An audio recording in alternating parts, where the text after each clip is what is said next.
Bom, estamos recomeçando aqui. Eu gostaria, antes de fazer todas as saudações habituais e tornar a agradecer, queria verificar aí se agora o som está aparecendo.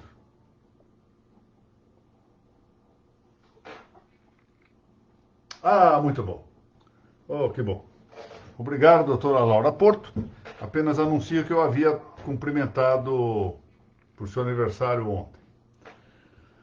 Anteontem. Anteontem. Ontem foi da Thaís Castelo Branco. Doutor Odenê, que gosto, honra e, de certo modo, um constrangimento tê-lo aqui.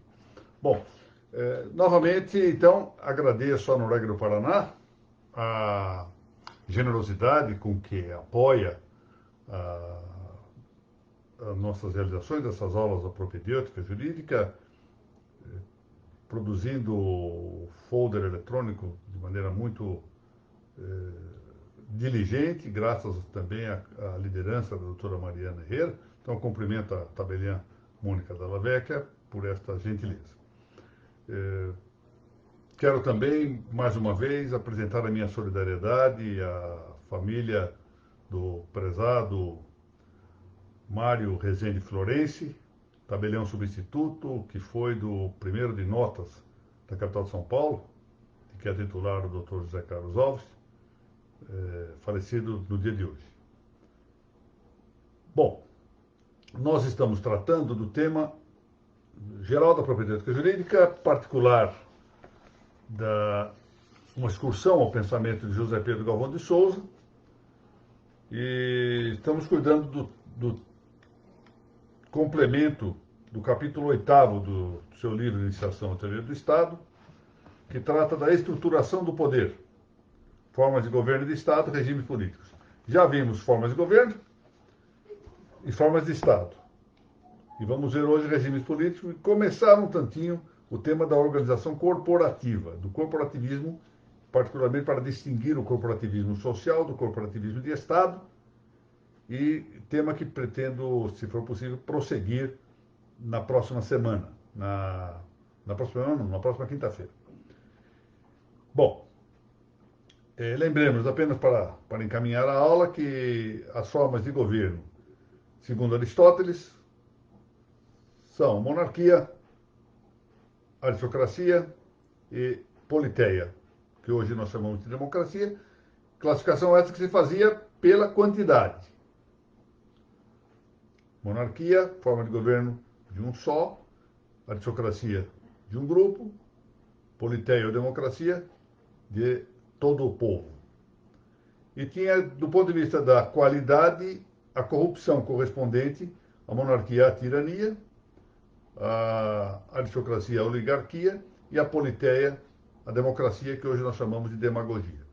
Esse critério foi justamente criticado, embora proveniente de Aristóteles, porque a designação da aristocracia e da politeia ou democracia não corresponde só à forma de governo, abrange também a forma de sociedade, de modo que nós tínhamos possível confusão de critérios e seria, pois, admissível uma monarquia aristocrática, no sentido de que a composição da sociedade fosse aristocrática e a monarquia, o governo exercido por um só.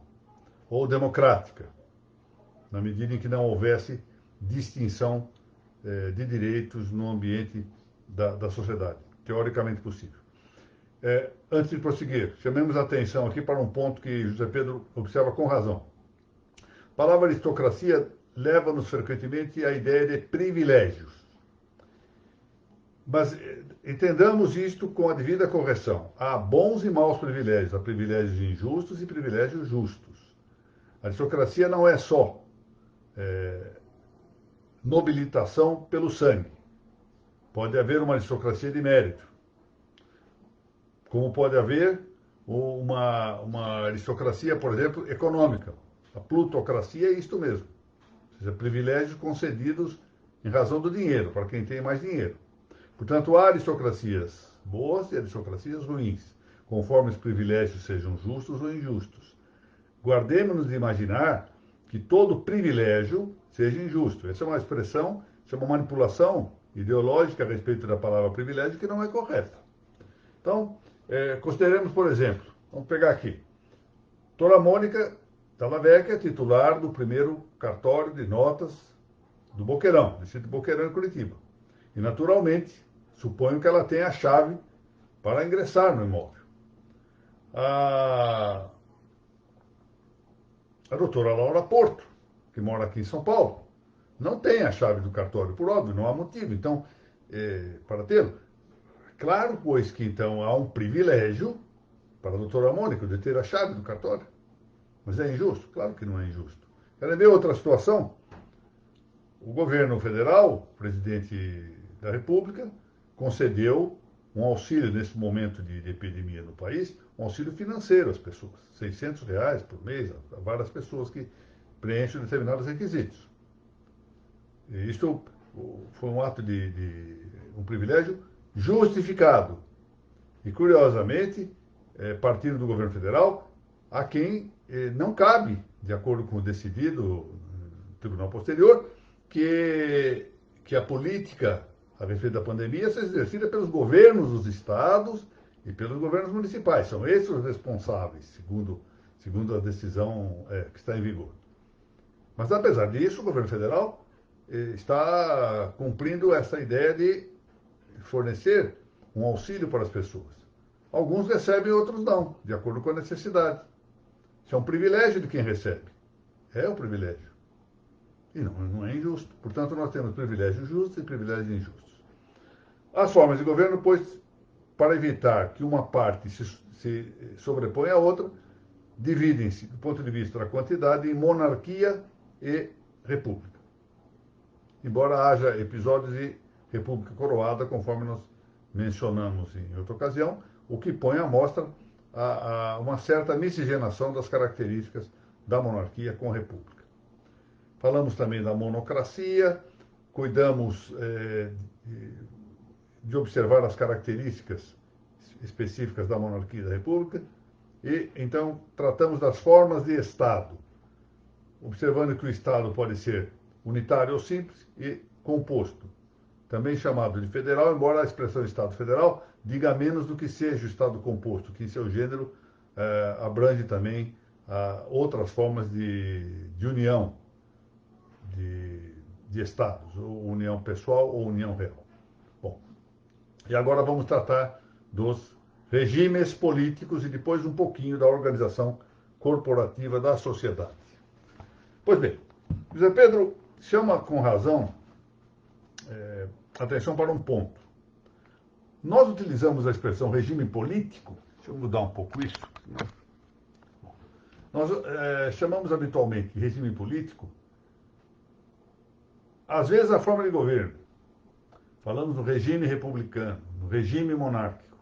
Quando isso é forma de governo, não é propriamente regime político.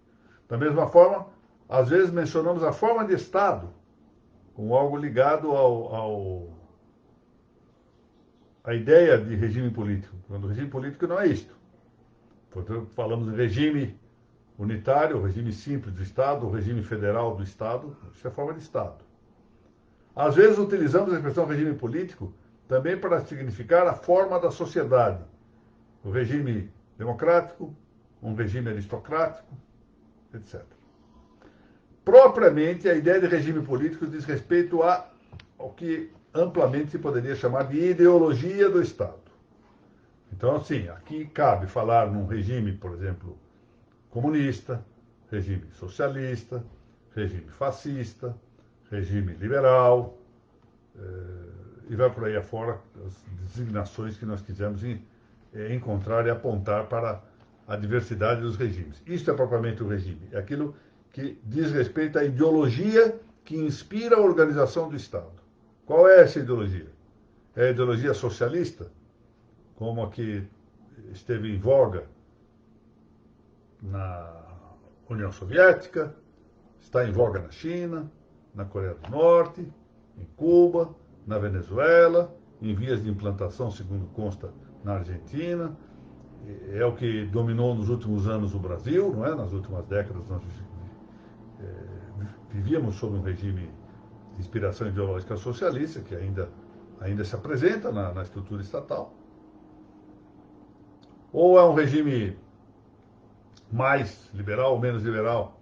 Ou é um regime, por exemplo, de tendências antiliberais e antissocialistas, como parece que é agora a tendência que se encontra do ponto de vista ideológico na Hungria, na Polônia, segundo se fala, não é? Bom, doutor Zé Pedro chama a atenção particularmente, esse livro foi escrito e publicado na década de 60, final da década de 60, e os extremos, do ponto de vista ideológico, à altura, eram o Estado liberal e o Estado totalitário. E com matizes, não é que ele não deixa de salientar aqui. E ainda hoje, nós podemos considerar que essas são as posições mais extremadas num largo espectro, muito circunstancial, que deve ser muito matizado para nós compreendermos os regimes políticos. Dizia ele o seguinte, isso vale a pena ler essa passagem inteira por um parágrafo muito sintético, mas muito esclarecedor, com ideias particularmente incisivas. A expressão liberalismo, ele observa isto bem, compreende diversos significados, diversas modalidades. Bom, eu acrescento aqui que nós podemos até falar na liberalidade como uma virtude. Alguém liberal é alguém que possui uma virtude de não se apegar em demasia a bens materiais. Mas aqui do que se está tratando não é dessa virtude, que também pode designar-se com as expressões liberal, liberalidade, mas sim de algo que é ideológico, o que é, sobretudo, marcado por essa expressão, pelo sufixo da palavra liberalismo. Esse ismo quase sempre é uma indicação de posição, quase sempre, posição ideológica. Quais são as modalidades, então, que nós temos que distinguir no liberalismo? A primeira modalidade que aqui aponta José Pedro é a do liberalismo religioso. Ele aponta como exemplos do liberalismo religioso o protestantismo, ou seja, a revolta protestante, exatamente porque a revolta protestante não só impôs a liberação em relação à doutrina que vinha, a doutrina pontifical, a doutrina do papado, mas impôs, até em consonância com isso, o livre exame. Ou seja, não há aspecto mais indicativo do liberalismo religioso do que este. Mas ao lado desse, ele observa, doutor Zé Pedro, a existência também de um liberalismo católico, ou dito católico, como ele observa muito bem aqui, dito católico, que é aquele que se encontra, por exemplo, no movimento do Sion, de Emmanuel Mounier, a que aderiu, de algum modo, Jacques Maritain, movimento esse que já havia sido condenado pelo Papa São Pio X. O Simon é de Marc Sangnier, e que depois aqui aderiu, de algum modo, recolhendo com aparência de novas vestiduras, Emmanuel Mounier com o seu grupo Esprit, na França. Ao lado do liberalismo religioso, José Pedro chama a atenção para a existência de um liberalismo moral, que se assenta em dois pilares. Na crença na bondade natural do homem, aqui é a ideia clássica do Beau Sauvage, de Rousseau, natureza boa do homem, e de conseguinte, a negação do pecado original, porque para o cristianismo genuíno, o pecado original inclina o homem para o erro da inteligência e o mal da vontade. Não o perverte inteiramente, essa ideia da perversão integral da natureza humana não é própria do cristianismo genuíno, do cristianismo autêntico. A negação do pecado original e a crença na bondade natural do homem são características do liberalismo moral. Fala também aqui de um liberalismo pedagógico. Diz ele, é o que está baseado no falso pressuposto de que a criança usará sempre da liberdade para o bem, desde que entregue as suas inclinações naturais. Liberalismo econômico, ampla liberdade de concorrência. O laissez-faire, laissez-passer. Liberalismo político, soberania do povo e sufrágio universal. Já tivemos ocasião de referir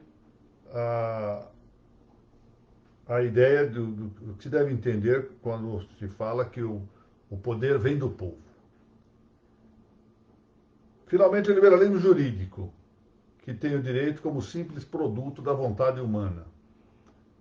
Ou seja, ao fundo, transforma a lei em um produto exclusivamente voluntarista, a maneira cesarística. Ou seja, o que agrada ao rei, o que agrada ao presidente, o que agrada ao parlamento tem valor de lei. Assim, temos aqui o lado do Estado liberal. A contrapartida excessiva é do Estado totalitário. Diz ele, José Pedro, que a primeira vez que se empregou a expressão Estado totalitário foi na Itália de Mussolini. Lembre-se da frase famosa de Mussolini: tudo no Estado, nada fora do Estado. Portanto, na Itália fascista. E, embora haja alguns precursores doutrinários do totalitarismo, entre os quais se encontram Thomas Hobbes, com o Leviatã, e Marcílio de Pádua, no século XIV, antes, portanto, bastante antes de Thomas Hobbes. Aliás, José Pedro tem um livro dedicado exatamente a isso, o totalitarismo nas origens da moderna teoria do Estado, sobre Marcílio de Pádua. Também lembra que na Alemanha nazista, o totalitarismo se prendeu à ideia de raça, a ideia da raça ariana, do dolicocéfalo loiro. Mas, acrescenta com razão, na Rússia e na China de hoje, nós estamos falando no na década de 60 do século passado, na Rússia e na China de hoje, o totalitarismo chegou à sua plenitude. Na sequência, ele apresenta aqui um texto que eu faço questão de ler, embora um parágrafo um tantinho alentado, que é uma passagem de Emil Brunner, citada por Rambalhete de Goethe-Soul, em que ele fala sobre o Estado totalitário. É muito oportuno esse texto, eu peço escusas para lê-lo. Aspas. Emil Brunner, né? O Estado totalitário nada tem que ver com a forma estatal, não é a forma do Estado. Ou seja, qualquer tipo, qualquer forma de Estado, pode-se dizer qualquer forma de governo, é compatível com o totalitarismo. Podemos ter uma monarquia totalitária, uma república totalitária, um Estado simples totalitário, um Estado composto totalitário. Prossegue Brunner. O Estado totalitário é a oniestatalidade. Oniestatalidade. A estatalização integral da vida, que só é possível quando tem arrebatado todo o poder às formas de vida pré-estatais e ao indivíduo. Na verdade, essa uniestatalização tem uma certa afinidade com a ditadura. Porém, propriamente, sua raiz histórica está na República da Revolução Francesa, no contrato social de Rousseau, no seu princípio da alienação total. Ora bem, prossegue Brunner, não há nenhum Estado moderno que não tenha sido infectado, em maior ou menor medida, por essa enfermidade. E não se esqueça nunca o seguinte: o princípio totalitário achou seu desenvolvimento mais completo e consequente no comunismo bolchevista, pois só com a supressão da propriedade se faz perfeita a condição de escravo do Estado. Esse texto é realmente um texto forte, mas que diz as coisas naquele gênero do sim, sim, não, não. Que o sim seja sim, que o não seja não. Assim, prossegue José Pedro, o Estado totalitário caracteriza-se pela direção de toda a vida social, confiada ao poder político, e por essa estatalização total da vida, em que o Estado absorve todos os grupos, cujas atribuições são por ele usurpadas. Pois bem, então, temos aqui o traço do totalitarismo. É evidente que um exame aprofundado disso levaria a referir muitas outras características, e tanto no plano horizontal, como também até mesmo no plano vertical. Exigiria descer ainda algumas características, mas não é o objetivo nem do trabalho de José Pedro, nem é o nosso aqui nessa rápida excursão que fazemos sobre o assunto. O que temos a ver agora é encontrar uma solução entre esses extremos. restaurar o princípio in medias virtus, que tem alguma aplicação contra as virtudes intelectuais. Ele é mais aplicável, sem dúvida, às virtudes morais, mas aqui também tem alguma aplicação.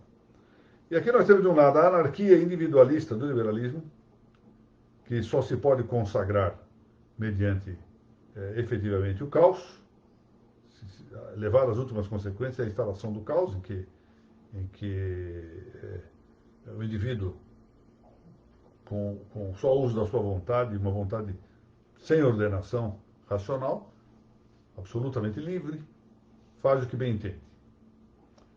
E o extremo oposto, que é o do totalitarismo monocrático. E então José Pedro nos oferece aqui uma solução que possa repugnar tanto um extremo quanto o outro. E essa solução é a do corporativismo social. Guardemos, portanto, com essa expressão, corporativismo social. É preciso que chamar muita atenção para evitar aqui a insídia com que frequentemente se pejorou a palavra corporativismo, até na linguagem habitual. Corporativismo se diz proteção dos membros de uma corporação, proteção injusta, proteção indevida.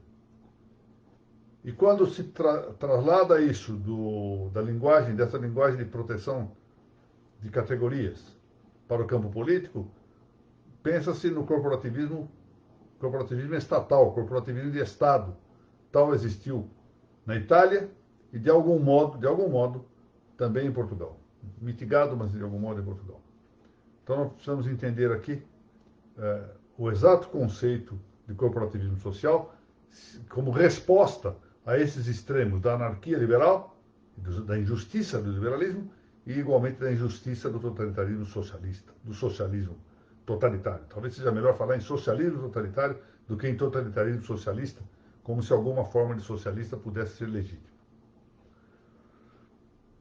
Muito bem. O corporativismo de José Pedro foi uma doutrina que já remonta a pensadores do século passado, século, portanto, XIX, ele escreveu isso aqui no século XX, e nos primórdios do mesmo século XX. Então ele chama a atenção para 3 nomes: Latour Dupin, Albert Deman e Vogelsang.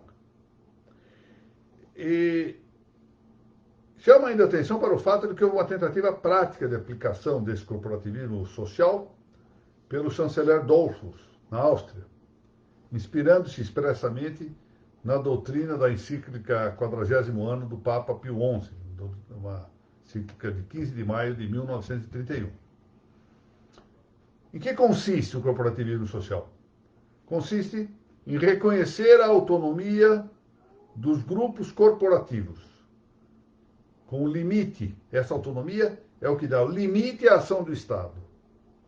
E dar a essas corporações a possibilidade de ser um instrumento ordenador da economia, de maneira a evitar o caos da economia liberal. Ou seja, de uma parte, limita o Estado é obrigado a reconhecer a autonomia dos corpos sociais, e, em contrapartida, esses corpos sociais são os instrumentos que ordenam a economia, evitando o caos provocado pela economia liberal, pelo liberalismo econômico.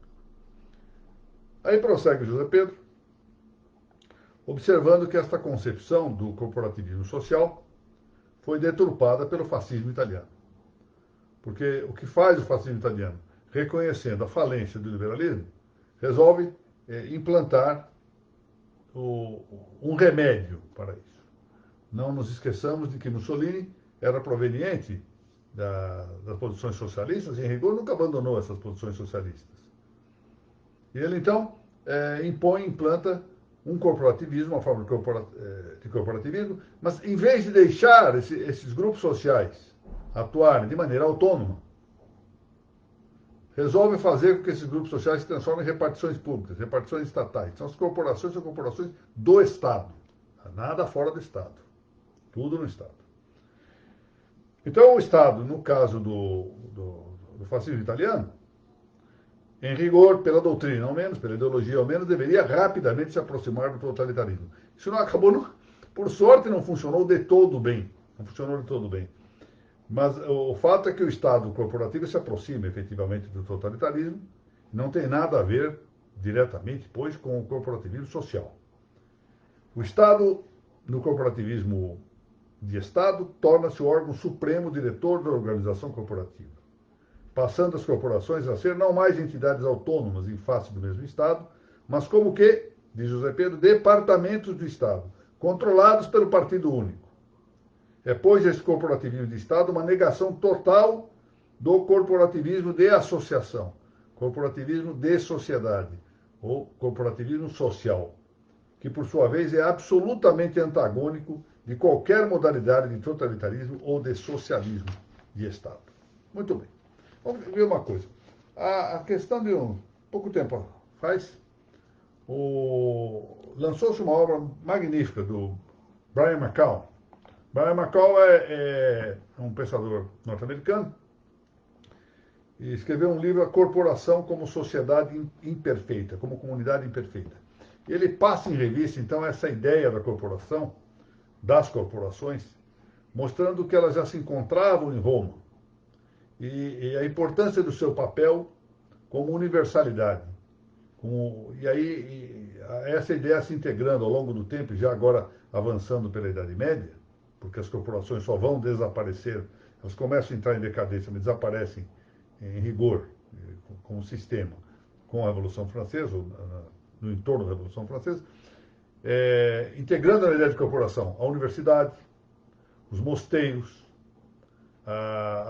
os grêmios, ou corporações de ofício, com as suas hierarquizações. Por exemplo, aqui nós temos a possibilidade, estamos vendo aqui uma corporação de ofício, então entra gente que está começando agora a querer, por exemplo, chegar a ser tabelião de notas. Então alguém lá como aprendiz, depois quando aprende alguma coisa passa a ser o chamado companheiro, até chegar à posição de mestre, não é? Doutora Mônica, por exemplo, ocuparia essa posição de mestre na corporação de ofício que se formasse dos tabeliães. Então, Renato Lana, que eu vi aqui na outra, ou o Rogério Tobias, a Isabela Bicalho, seriam as posições de mestres. E ali se vai gerando, vai se ensinando, vai se formando. E essas corporações vão tendo, são elas que constituem, na verdade, elas recebem depois, vamos ver isso um pouco melhor na próxima quinta-feira, recebem também até o poder de jurisdição. Então, o Estado entrega às corporações, ou pelo menos reconhece nessas corporações, a possibilidade do exercício de uma soberania social ao lado da soberania do Estado. Então, essas corporações cuidam das leis que regem o próprio trabalho, elas se dedicam ao bem comum imediato da própria atividade, imediatamente o bem comum total da sociedade, da comunidade. São comunidades imperfeitas, como diz Brian McCall, ou seja, elas não têm todos os meios para realizar os seus fins, mas elas têm direitos que são respeitados e devem ser respeitados pelo Estado. Ou seja, elas limitam o poder do Estado, a ponto de criar até mesmo jurisdição. São elas que julgam as faltas cometidas pelos seus integrantes. Nós temos no Brasil algo que em muitos se acerca dessa ideia da corporação de ofício, que é a Ordem dos Advogados do Brasil, que aqui funciona, no caso brasileiro, como uma organização autárquica, como autarquia especial. Mas vejam, a característica dessas corporações é que elas são um misto de entidade privada e entidade pública, que é uma coisa que, por exemplo, não ocorre em relação a certas entidades representativas que existem em vários países e também no nosso. É essa a razão pela qual eu, em uma palestra acho que do ano passado, salvo engano, um congresso da Noreg, aqui em São Paulo, acho que foi da Noreg aqui em São Paulo, eu sustentei a importância de que se criasse no Brasil uma corporação de ofício das notas e dos registros. Ou uma só, ou duas, mas entidade de direito público, e não entidade privada. Tal que pudesse também contribuir como instrumento de ordenação da economia e se submetesse, portanto, a uma certa fiscalização estatal. Uma certa, limitada, mas necessária. Para não cairmos exatamente no excesso de liberdade que leva ao liberalismo, à anarquia liberal, que é, como dizia José Pedro, uma rampa ensaboada para o totalitarismo, que é o socialismo totalitário. Muito bem. Então, eu peço desculpas novamente pelo fato de que estava sem som aqui. Eu tenho a impressão, eu mudei a entrada do microfone, mas também mudei a indicação do microfone. O que ocorreu é que durante a semana eu tive lá uma participação numa aula que eu ministrei sobre, fui lá para o Recife, e o som não foi possível captar. Então eu mexi muito no aparelho aqui para tentar ver se conseguia transmitir com o som, acabou não saindo nada, e acho que isso continuou aqui deste modo. Então eu peço desculpas por esse inconveniente, mas de todo modo agradeço a paciência de todos. Doutora Laura, novamente meus cumprimentos, e pelo aniversário também, doutor Odinei, renovo minhas saudações, um grande magistrado lá do estado do Rio Grande do Norte. Doutora Mônica, torno a agradecer. Editorial Lepanto, aliás, Editorial Lepanto, é bom dizer que na próxima segunda-feira teremos já os livros fisicamente produzidos, livros sobre uso capião, mal designado uso capião extrajudicial, na verdade é uma jurisprudência, uma pesquisa de jurisprudência, a que se dedicaram com muita devoção vários e vários jovens autores da área do direito registrado e notarial. E a Lepanto, mais uma vez, fazendo um trabalho muito digno e elogiável, apesar do tempo de pandemia, das dificuldades óbvias que há, até mesmo para as vendas dos livros, fazendo um esforço de natureza econômica e tudo, conseguiu a edição, e já na segunda-feira teremos o livro que conta com uma pequena introdução minha. Dr. Gerson Kanashiro, muito boa tarde. Dr. João Paulo Silveira dos Santos, boa tarde. Estimado Rogério Tobias, boa tarde. Professora Isabela, novamente boa tarde. Carolina Alice, de Goiás, uma excelente jurista do estado de Goiás, lá de Goiânia. Dr. Gustavo Baretieri. Thaís Castelo Branco, a quem cumprimentei, saudando também pelo aniversário ontem. A Thaís que está ultimando, acaba de dizer, disse ontem, o índice do tomo 4 do Registro sobre Registros. De modo que eu penso que já a partir da semana que vem, ou mais tardar na outra, nós teremos a possibilidade de começar a cuidar aí com a Lepanto, com o desempenho habitual, esforçado da Lepanto, a possibilidade de logo termos o 4º tomo do Registro sobre Registros. Aproveito para lembrar que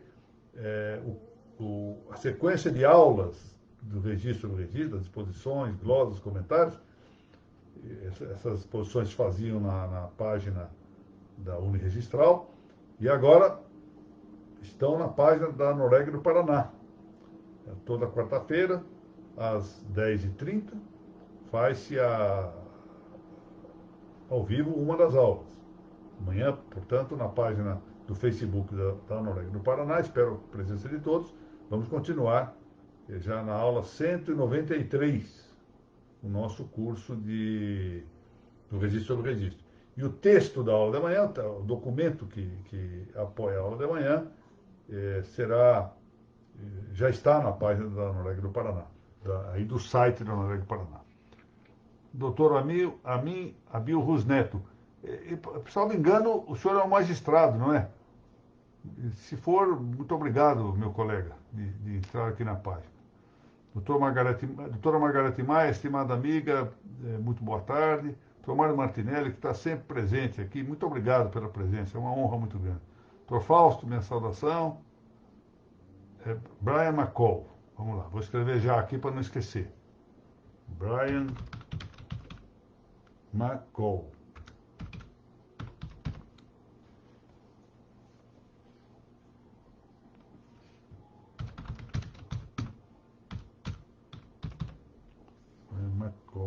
tem.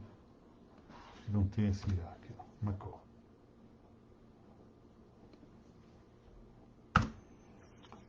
Voltamos. Escrevi aí, doutor. Doutora Kátia, novamente boa tarde. Doutor Marcos Moreira, muito boa tarde, muito obrigado. Pronto. Aí está o Brian McCall. A todos, novamente, as minhas saudações, minhas desculpas aí pela confusão do som e espero que nos vejamos, se possível, amanhã, pela manhã às 10h30, no canal do Pensando com Ricardo Dipp. Aliás, é esse canal, né? Não, amanhã, esqueçam, paguem tudo. Amanhã às 10h30 no canal da Noruega do Paraná. E vou até colocar aqui, página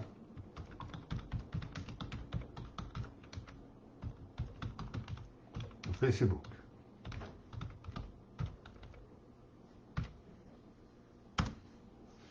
E muito obrigado, doutor Odinei.